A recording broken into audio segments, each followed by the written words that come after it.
Quand nous pouvons dormir et n'avons pas mal, cela suffit, dit le personnage de Simplement compliqué de Thomas Bernard.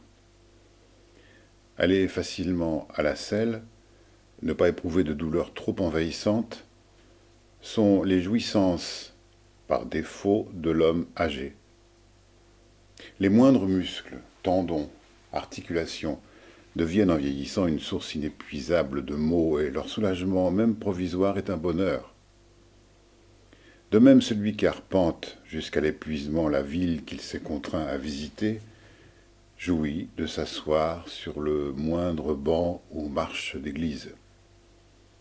Ces sites magnifiques qu'on visite justement en raison de leur réputation, en général l'été, sont des épreuves pour notre corps. Notre envie de tout voir, encouragée par les injonctions des documentaires, dépliants touristiques, offices de tourisme, amis enthousiastes, nous impose cette torture morale et physique.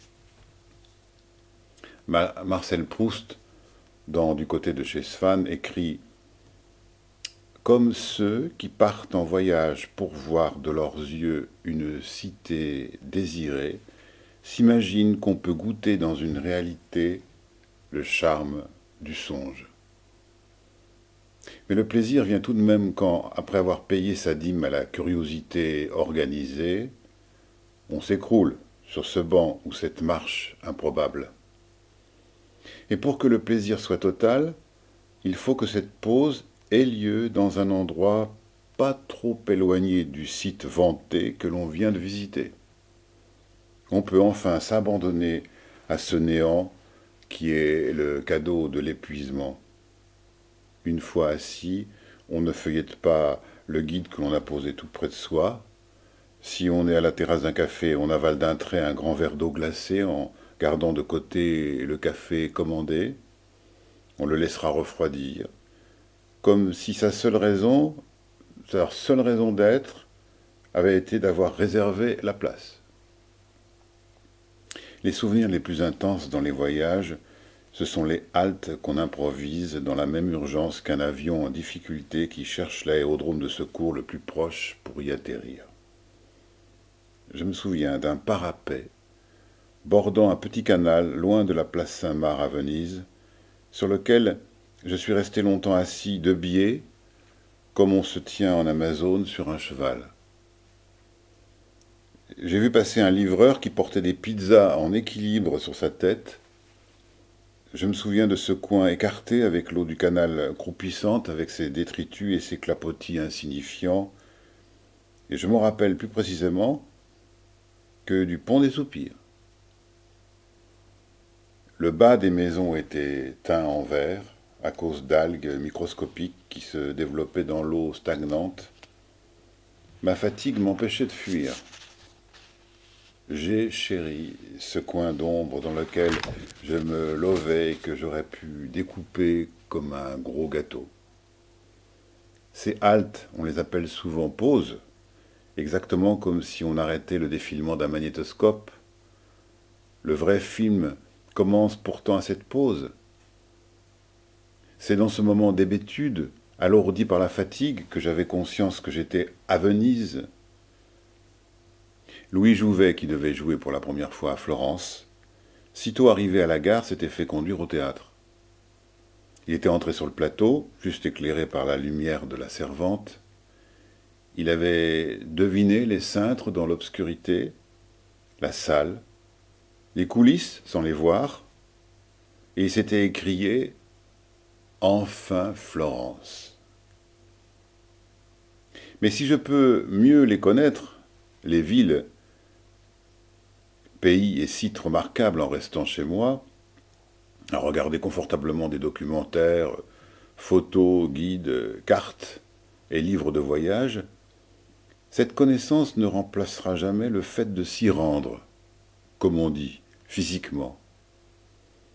Mais la jouissance n'adviendra qu'au moment où je m'arrêterai à cet endroit anonyme, rassasié de la visite obligée.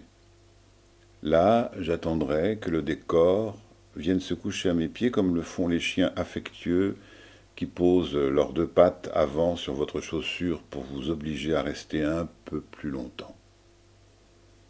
Et si le chien vous fait toujours comprendre qu'il faut s'arrêter, peut-être somnoler, c'est parce que le réveil est l'état qui permet le mieux de redécouvrir un paysage avec innocence.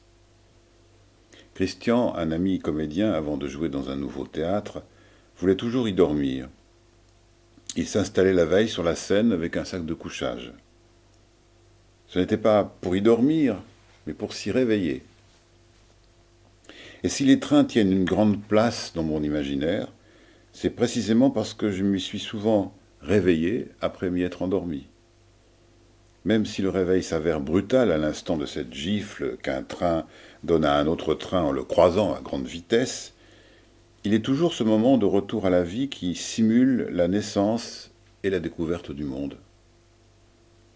Alors que tout nous invite sans cesse au repérage, le réveil donne durant un court instant la perception de l'étendue.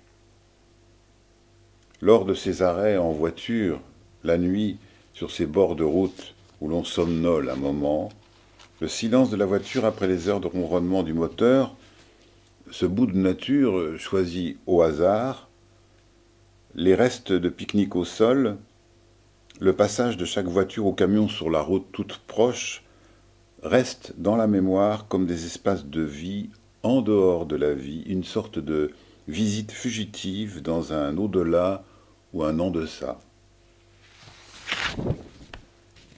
L'indétermination de l'arrêt dans ce coin de campagne-là, une parmi des milliards de possibilités d'arrêt, imprègne durablement la mémoire, surtout si l'on s'y réveille après s'y être endormi.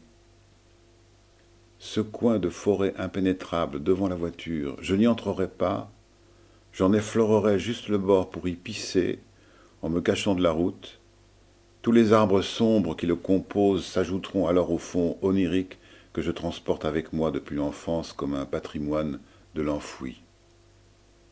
Un paysage reste impénétrable quand il est instrumentalisé par un désir, où le repérage est premier, le plan indispensable. En ne voulant pas rater ce qu'il y a à voir et en cherchant sans cesse à s'orienter, on perd le contact avec le chaos et son mystère. On néglige notre corps archaïque, toujours prompt à renifler les dangers ou l'insolite et que le balisage est farouche. Faire l'amour dans le demi-sommeil où les corps familiers, le sien, celui de l'autre, se redécouvrent en se touchant puis s'étreignent sans se réveiller est une expérience déroutante. Cette amnésie du demi-sommeil réactive les sens. On veut prolonger les mouvements de l'amour dans cette douce somnolence. On lutte contre le réveil comme quand à la lisière d'un rêve, sentant qu'on est sur le point de se réveiller, on s'efforce de rester dans le sommeil. On prend plaisir à se perdre en trompant sa compagne avec elle.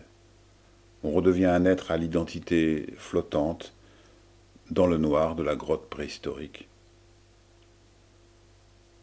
Dans le village que j'ai habité plusieurs années, il y avait un lieu hors les murs où les habitants se retrouvaient après le coucher du soleil. C'était le lieu dit la Pierre Chaude, paroi d'un rocher exposé plein sud qui restituait le soir la chaleur qu'elle avait accumulée toute la journée.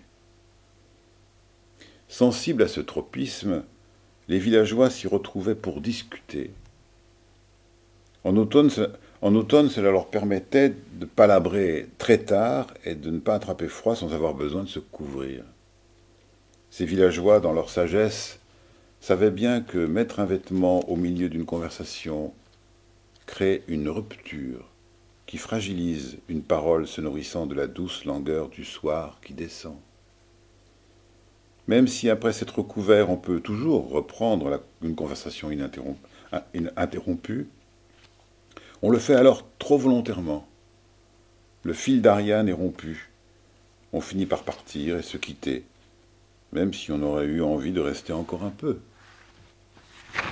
La grande vertu de ces moments de convivialité tient à l'indétermination de leur fin.